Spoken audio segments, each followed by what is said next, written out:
Welcome everyone to the Connect to Culture webinar mini-series. I call it a mini-series because we will see how this goes, and if we grow it, then that's the direction we'll take. But thank you for taking time out of your Monday afternoons to join us.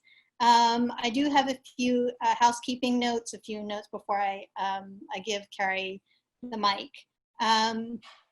Just to start off with, I'm going to put in the chat a link to the Connect to Culture resources, where the video of this and other webinar mini-series programs will appear. If you need to step away or you want to see any of the previous programs, that's where you'll find them. So thank you all for coming. This is a mini-series, a webinar mini-series that happens in the month of June, every Monday at 1 o'clock at the same time as we're here now, where I've invited guest speakers from some of our cultural community, our cultural partners, to talk about their digital resources and how they're creating experiences for people who are living at home, who are confined to their home for whatever reason. And so we want to welcome you into this virtual space. It's hard not to be in person, so we're going to do our best to kind of bridge the gap between in-person and virtual experiences. So before I hand over the mic, there are a few housekeeping notes that I want to go over. Again, I'm going to audio and video record this program. You are more than welcome to mute yourselves either or on your video or your microphone. I'm going to keep everyone, all the participants, on mute while Carrie is speaking, just to cut down on any ambient noise that might happen. We will leave a few minutes at the end for a Q&A. I know Carrie has a little bit of an activity during her presentation. And if we have kind of a manageable size group, then I'm going to try and unmute everyone. If that doesn't work, then I would invite you to unmute yourselves. If you want to ask your questions in person, throw up a hand, or you can type it in the chat. And that chat button is at the bottom kind of center of the Zoom window. And if you have joined us and you haven't registered before this program started, I would welcome you to stay with us and then contact our helpline afterwards and just register yourself kind of after the fact. We do want to keep track of who and how many people are showing up to these webinars. We do like to see physically what our impact is for caregivers. So that's basically it for housekeeping material. I would say our helpline is 646-744-2900, and I can put that in the chat as well. And now I'd like to introduce our guest speaker from the Museum of Modern Art in New York. We have Carrie Mcgee, who is the Assistant Director of Community and Access. And she's going to share some of their digital resources through their Meet Me at MoMA program and kind of some exciting activities that I think she's going to demo maybe one of them while we're during her presentation. So again, thank you very much, Carrie, for joining us. And I'm going to give the mic over to you right now. Great. Can you guys hear me? Yeah, perfect. As I said, hello again. I'm Carrie Mcgee and I work at MoMA. I have been at MoMA actually for 17 years this summer. I started as an intern 17 years ago, right when I graduated from undergraduate, and I've stayed there through grad school and beyond in a series of roles. And I work across community and access programs. Thank you for the clap down there, Lucy. And one of the kind of most meaningful projects I've worked on in all of that time at MoMA has been the MoMA Alzheimer's Project.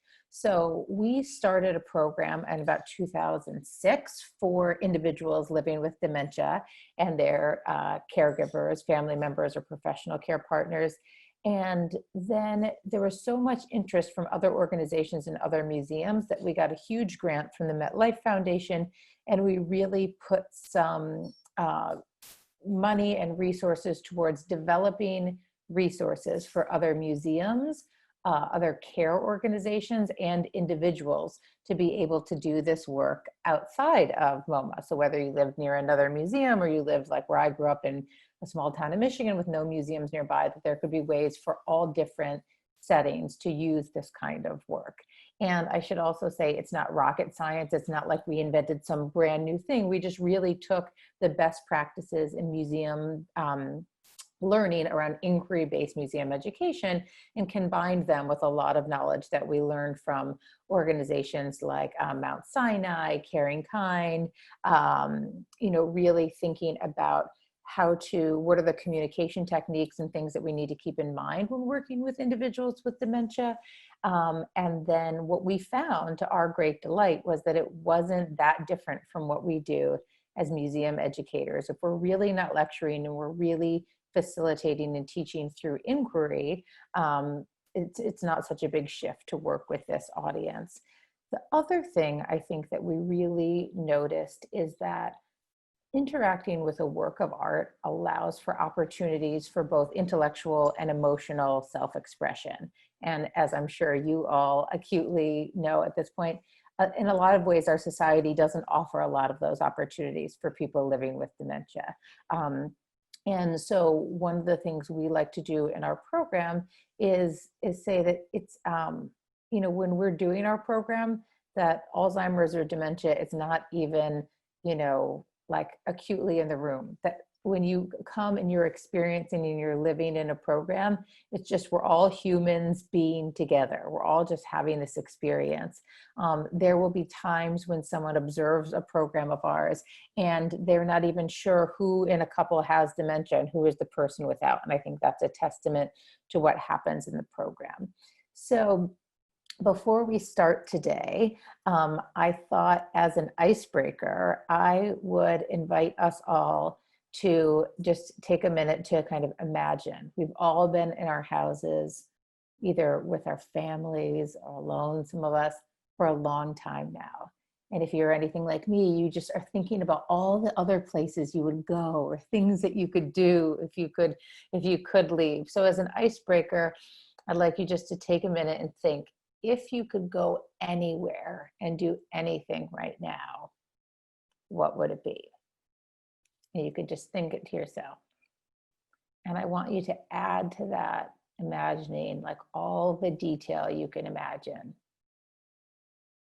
Like, what would you be doing? What would be the sounds? What would be the smells? If you're at the beach, imagine feeling the sand. What would the temperature be like? Who else would be there? If you were eating something back at a restaurant, imagine that. What would it taste like?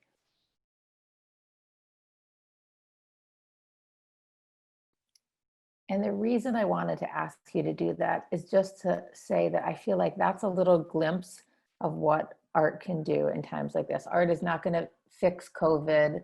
It's not going to fix, the racial discrimination that's going on in our country. But one of the things I think it can do in this moment, and especially in the moment of people living through this, with the added experience of living through dementia or caring for a person with dementia, is it can provide more than our lived reality. It can provide a way for us to, have an experience beyond the confines of our, apartments and the actual day-to-day experience that we're having, and really take us other places, both in our minds and in our hearts. So with that said, I'd like to start. I'm going to share my screen. And I would like to start with just a couple moments of you hearing from a participant in one of our programs. Make this big. Just for about 1 minute. And Meredith can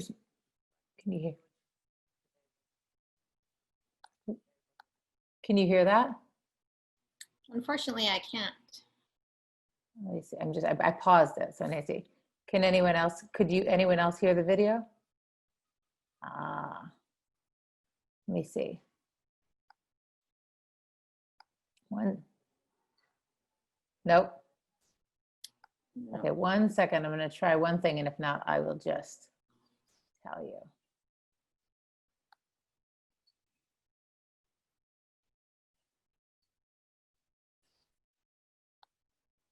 Annie recommends maybe taking out your headphones.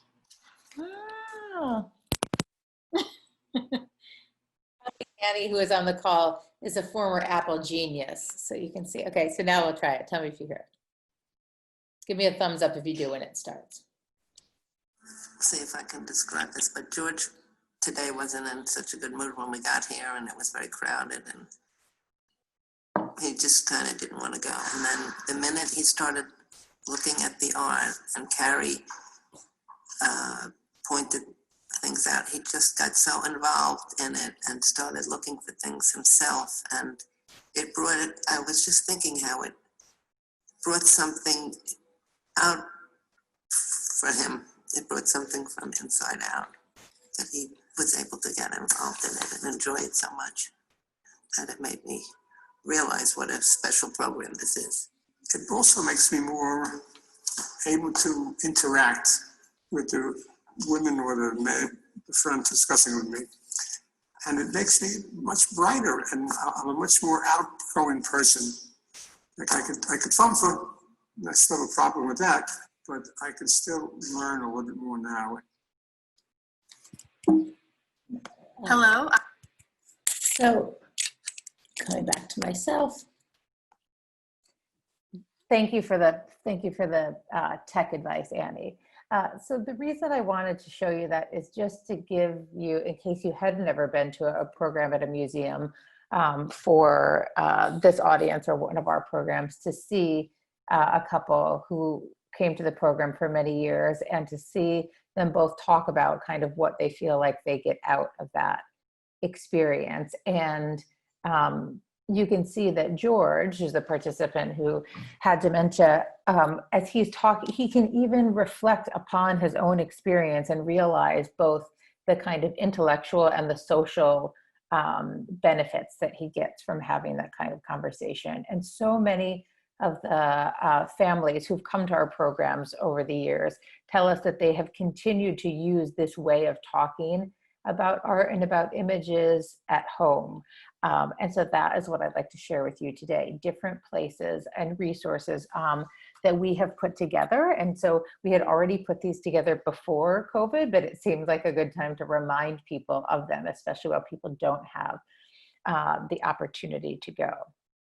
So what I'd like to do first is I'm going to pull up an image from our collection and just do a brief demo with you of how I would start the conversation. And then I'm going to give you just a brief tour of where online you can find all of these resources in case you want to do this yourself. And one of the great things is if you come to a museum program, often, you know, we'll go to 3 or 4 or 5 works of art and we'll have them planned out, but you can just have a conversation around one image. And there are many that we have already put together, lists of questions and lists of information. So if you want to get really into planning an elaborate, you know, themed program, you can, but also if you just want to pull out something that's ready to go, pull up the image either on the screen or print it out and just have kind of it already done for you. We have that as well.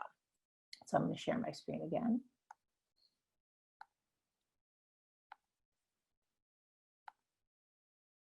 Can everyone see the image? Great. And Meredith, why don't you try unmuting everybody, and then maybe my MoMA colleagues can just mute themselves again. Because I think we're few enough people that it should be fine. And anyone who, and the participants, if you feel like you have a lot of background noise, feel free to just unmute and mute yourself as you go. So what I'd first like you to do, you don't even need to speak to do, what I'd first like you to do is just look.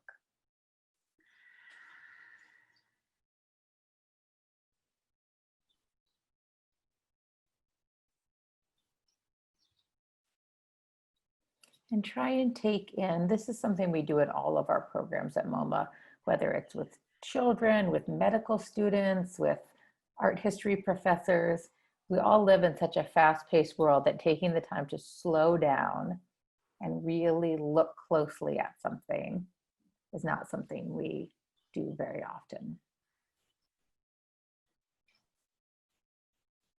Note the colors, what you think is happening.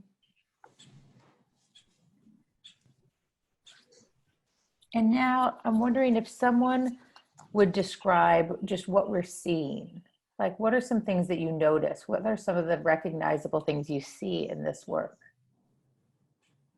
And anyone can start. I may call on you. One of the things we do a lot in our program is we all wear name tags and we say invite people into the conversation. So Susan, would you mind sharing what's something you notice in this work? Well, I see a lot of women. Most are wearing hats.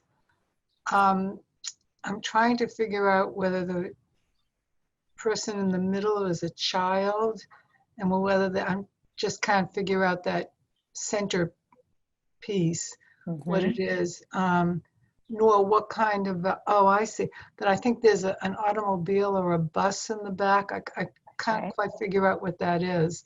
But they're women kind of very fashionably dressed. I kind of wonder whether this is a shopping area or where it might be.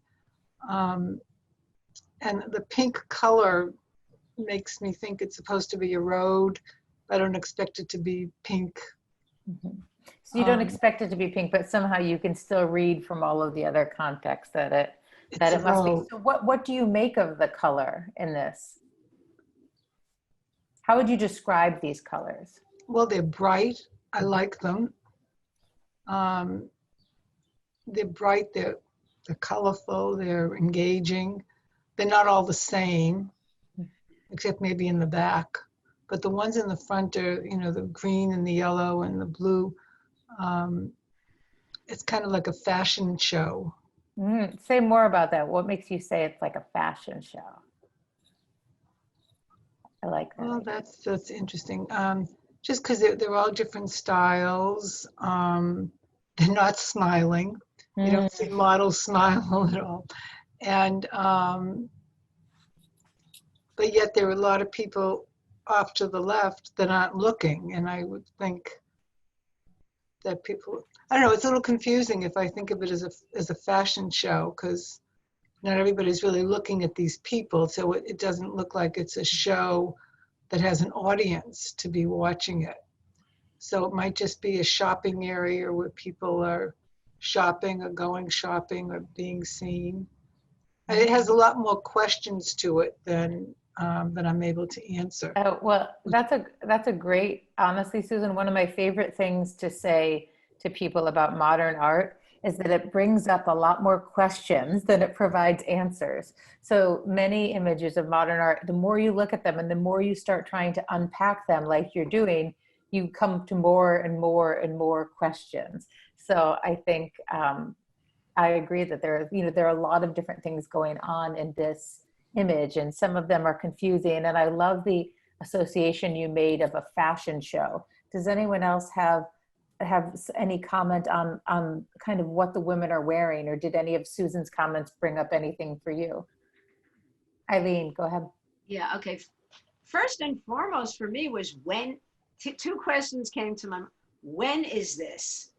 That to me was so interesting. Is this the late 19th, is this sometime in the 19th century? Is this the early 20th century maybe, but maybe I'm thinking more 19th century. Then I'm thinking, what art? I tell you what came to me is try to figure out what artist it is. What period it is. And I couldn't quite get a hold on it, but it seems like familiar in some ways, the style, but I can't quite 100% place the artist. And then I'm just, well, there's something very interesting, as Susan was saying, about the use of color, of the it doesn't, the non-realistic colors in a way, but the brightness of it is something wonderful.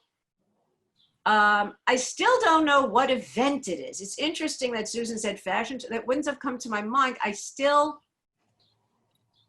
thought, is this a wedding or is this a gathering of some kind? Is this a gathering with an open floor in the middle? I just can't quite, it's something about it is mysterious. Can't quite place what it is. But I also love how, when you look at the faces, how the art, it's like how the artists use, like the woman wearing white. I love to see all the different colors in the white jacket or thing she's wearing. It's not just white, you know, Mm. how the artist is using colors and how, even though the colors seem somewhat unrealistic, it doesn't, like, it makes me, I believe it, you know, it's, That's really interesting. I think you Yeah. said a couple things like mysterious, which is kind of along the same lines of confusing, but maybe in a more, like, slightly more positive thing, that there's something mysterious about it, that it's very ambiguous what's going on here. That's another hallmark of modern art. There's so much ambiguity in early modern art. And you hit the nail right on the head, Eileen. This is from 1908. So it really is bridging that 19th to 20th century time, and thinking about, I like that you said also these colors are very unrealistic, but you believe it. So there's a balance also between this very like expressionistic creative use of color, but still with enough realism depicted that you can still kind of buy into it. One of the things that I'll tell you about this is by an artist, Ernst Kirchner. And one of the things, he was in Germany, and one of the things that was happening at this time is many people were starting to move to cities from the countryside. So this is really one of the first times, in European history where people are moving now to these urban environments. And there is this, middle and upper middle class that has this leisure time and kind of goes out into the city. Look at these women, some of them aren't with men, and they're out, in the city in large crowds, kind of like living this modern public life. And this title is Street Dresden. So the city is Dresden, and he's just imagining this street scene. But in terms of what specifically is happening, he really leaves it to us. And modern art often does that, which is why I believe modern art is also great for these kind of conversations, is because there is no right answer. This is not a religious painting, a history painting. There's not one story. The idea is that we will all finish it differently, in our minds. Robin, what do you think when you look at this painting? Well, I love the use of color, but there's also, it's sort of muted, the color. Besides, there's a lot of it, but it's in a sort of a muted fashion. If that's a little girl in the middle, it's almost like a division. On the left, we really see people more removed, more background, more their backs.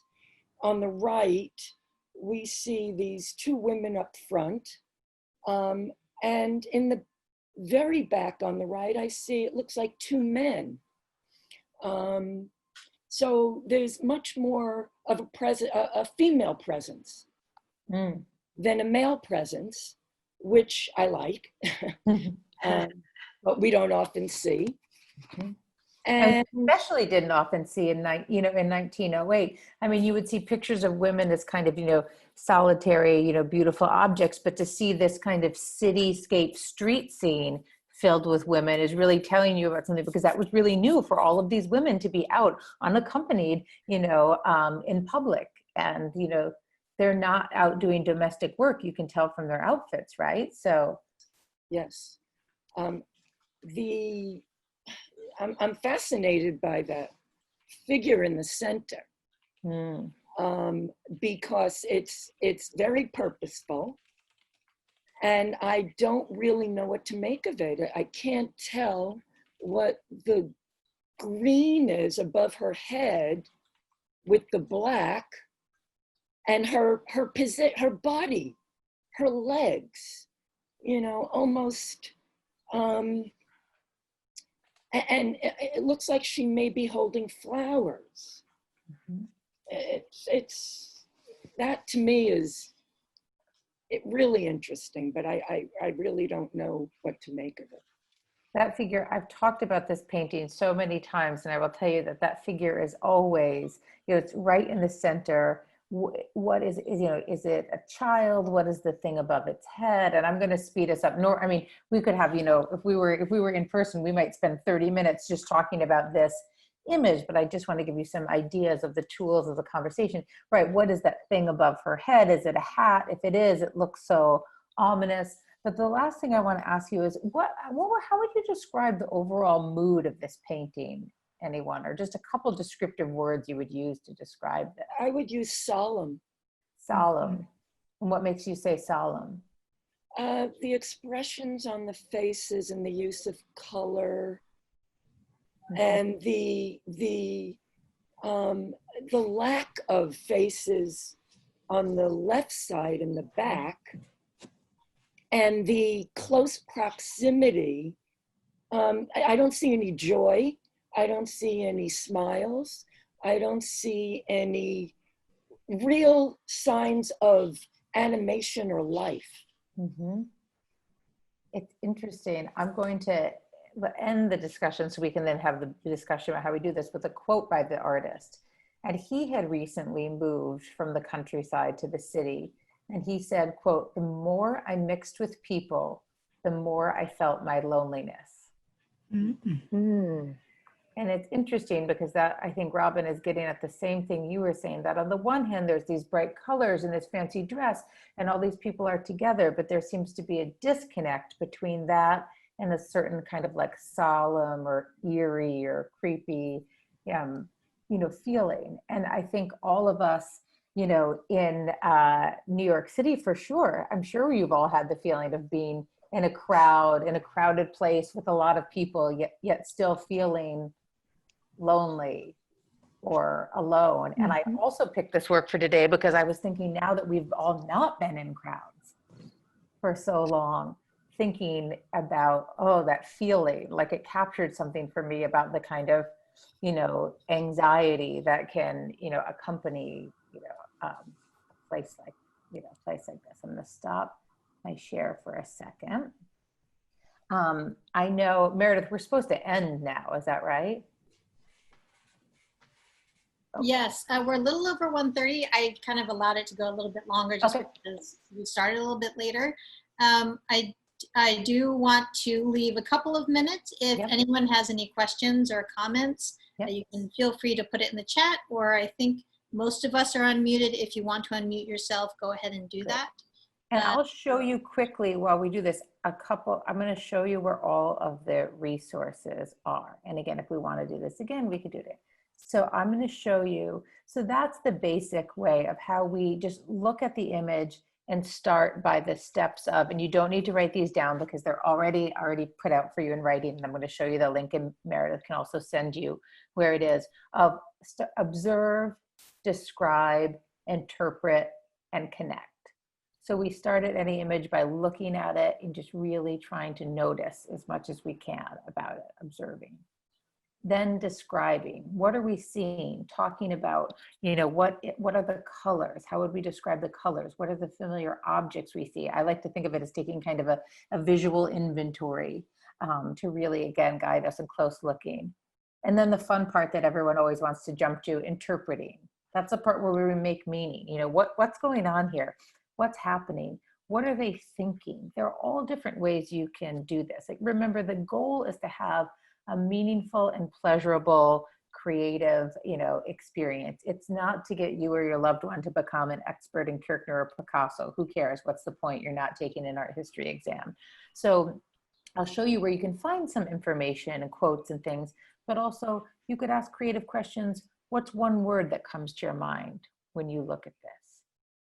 What do you notice? What questions do you have? With someone who is in the later stages of dementia, looking at this and making a statement sometimes can open the conversation. Just saying something like, look at her fancy dress, or wow, it's crowded. I find often with people in the later stages that instead of a direct question, kind of looking together and then you making some statement that just invites closer looking about the work. I wonder what she's thinking. I wonder what all these people, where they're all going. You can also give someone information. We try not to ask testing questions like, oh, what was it like in Berlin in, 1960 when you were there? But say, someone was there. Well, Annie, I know you used to live downtown. It's very crowded downtown. What was that like? Giving someone the piece of information they need and then asking a more open-ended question. The places that you can find all of this, and I sent them all to Annie and to Meredith, and she will send them to you. So we have a whole website that was just dedicated to creating programs like this.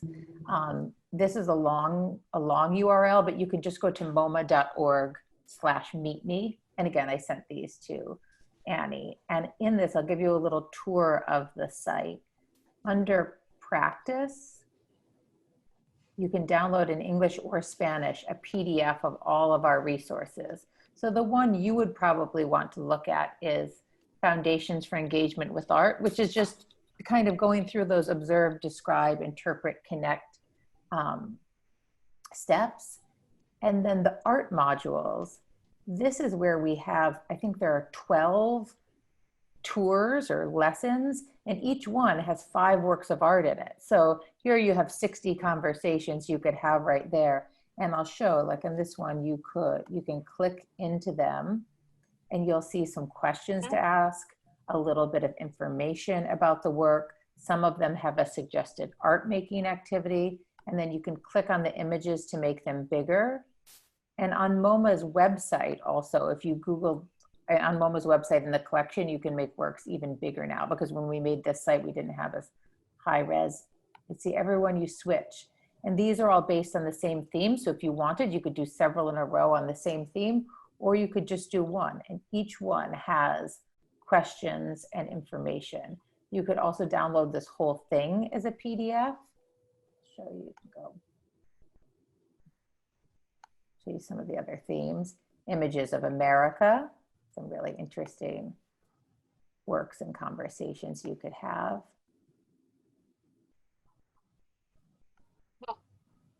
Then we also have, we just during the pandemic, we put together for our blog, and I sent this to Meredith as well, just quick links. Like we have how-to videos where you can watch our educators walk you through these things. Here's what, when you get to the page with, when you get to the page with the videos,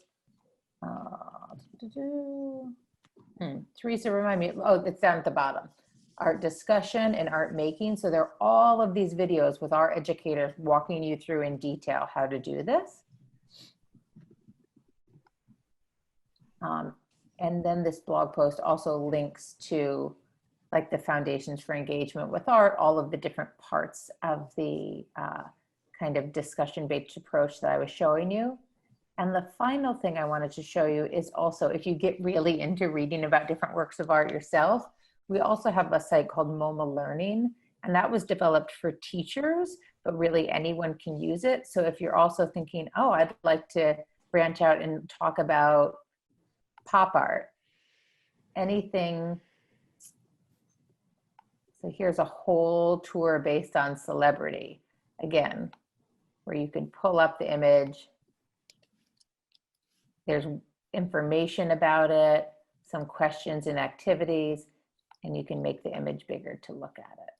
So those are all places you can look. If you get really into this and you have further questions for us, you can email us at access programs, so ACCESS programs, plural, at moma.org, and we would be happy to chat and talk one-on-one about it. Have any of you attended a virtual program with your loved one during this time? Yeah. And was it, how did it go, Robin? Great. And that was one of my questions. Arts and Minds does wonderful programs. So we're thinking, one of the things our team is gonna, we've started doing some of our programs with other audiences virtually, and we're gonna test out doing this one. So I'll make sure to get the information to Meredith when we do, because we would love if you would join us. And also, has anyone else gone to a virtual program yet? No. Robin, do you mind would you email Access Programs and give us your email address? I'd love to ask you just a couple questions I have about how some of the logistics have worked, because we've talked to our museum colleagues, but I'd love to talk to someone who's in the home just to ask a couple questions about that. I actually am a companion who used to take, I work with somebody on the Upper East Side who has Alzheimer's, and we would spend our days going to different museums. So when everything changed and we couldn't go out, we work now on Zoom together. And there's just not you know, he's a writer and I help, and I'm a writer and we write together, but there's just not enough programs. We use, I'm also an actor through SAG. And he also is an actor. So they had a program. So, you know, there's just not enough of this. Right. If I can interrupt, I love that you asked that question, what other resources are there? I think it's very important for museum professionals, especially those in the program realm, to hear directly from caregivers, whether you're a family caregiver or professional caregiver, someone who has maybe had in-person experience at these programs, maybe someone who isn't, but can talk about what their expectations are. I think that's just as valuable. So yeah, any of the caregivers that are online now with us, or any of your colleagues or friends who are caregivers, that is really, really a valuable experience, because this idea of doing virtual programming for both you and the person you're caring for is a very new thing. So whatever feedback you can give us as museum professionals is very, very valuable. Thank you so much, everyone, for joining us. You know, we're a little bit over time, but it hurts me to have to stop the conversation. But I urge you to continue it with Carrie and her team. Yes, and I just put our email address, accessprograms@moma.org, into the chat. We'll make sure that Meredith has when we start up virtual programming, so she can let us know. But also, if you'd like to join, because I think it would be great to even put together like a pilot test program before putting it out to our multi-hundred mailing list. So if you'd be interested with your loved one in joining a test program, we'd also talk to Meredith about doing some caregiver only programs just for kind of joy and respite. So if you're interested in being a part of a pilot of any of these, and by pilot, I just mean, you know, you join a few times and we do it before we, you know, while we're working out the kinks, before we open it to the public, not a big time commitment. Let us know, or if you have any questions or need more resources, anything we can do to stay more connected and have more fun during this time. Yeah, Eileen. I know there's not time for this. I'm going to just give you a little hint of what I'd like to talk about, but I need to talk more fully with somebody. My mother was an amazing photographer. I'd say almost professional, but you know, not quite. I am planning, and I had been planning before the COVID thing, to actually create and help her create an exhibit of her photographs. And there's a lot of thinking I need to do around this. And I'd like to talk to somebody about, you know, we may not be the right people, but we know tons of freelance teaching artists, many of whom are out of work right now and looking for projects to take on, and many of whom have experience working with people with dementia. So if you want to email us at accessprograms@moma.org, I would be happy to connect you with someone who would be able to. Yeah, because it's like my mother, as the photographer, can no longer do the photography, but I want to do this in a way that she can I have a place to do the exhibit. A women's center my mother was involved with. So, but I need and you, I think, could also use some of these strategies for discussing works to talk about your mother's own works. Or Robin, if you're the person you're caring for also is or was an artist, you can also use these strategies to talk about any kind of image, which can be really. I want to help my mother reconnect to her own artwork. Yes, and I think these kind of questioning strategies are exactly, you know, a thing to do. So yes, be in touch. That's wonderful. Thank you for sharing that, Eileen. That's it's wonderful that you're following up on exhibiting your mother's work. I think that's really important. Thank you again, everyone. Before we go, I wanted to just share some comments from Lucy. She says, kind of going back to the conversation about the work of art, she says she doesn't miss the crowds, but thinks the colorful way we dress is to attract is to attract to each other. Like So- birds almost, you know, kind of kind of talking. the I love that. fashion idea. She said she would love to do this with her mom, who has dementia and Alzheimer's, but continues to have her love of art. So I think that really speaks to the valuable role that art, and that means visual as well as performing arts, really helps us as human beings connect to our experiences as human beings and as people in a community. So before we go, we have lots of thank yous. Thank you, thank you, thank you. I just want to do a shout out to the upcoming programs that are coming to this webinar series. We have a dance teaching artist that's coming up next Monday who will do some movement exercises and talks about the connection between movement and the brain. As some of you might know, June is Brain Health and Alzheimer's Month. So we're trying to kind of help people connect that way. The following Monday on the 29th, we'll have Elizabeth Bronke from the American Folk Art Museum talk to us. And then hopefully right after July 4th on July 6th, we'll have someone from the Met Museum share with us. So if you're interested in any of those programs, one or all, I would strongly encourage you to sign up with us.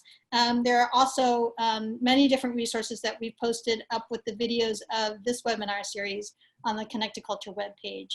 I am going to post the video of this webinar as well as the list of resources that Carrie has shared with us. So you can access the Meet Me at MoMA website and some of the great resources as part of that website. I would also say that there is a lot of content on these resources. Don't feel like you need to do all of it. Right. The idea is you're not becoming an art historian overnight. It's just kind of to give you guidance. So pick and choose what you want to use. It's really up to you. If you want to just have that conversation and talk about what you see, that's fine. If you want to tell your own stories, that's also a lot of fun. I love doing that. So on that note, I thank you again. Thank you so much, Carrie, for joining us. We really appreciate you. And of course, your teammates who have also joined us, Teresa and Annie and Ellie. Thank you again for your support, and we'll hopefully see you next Monday.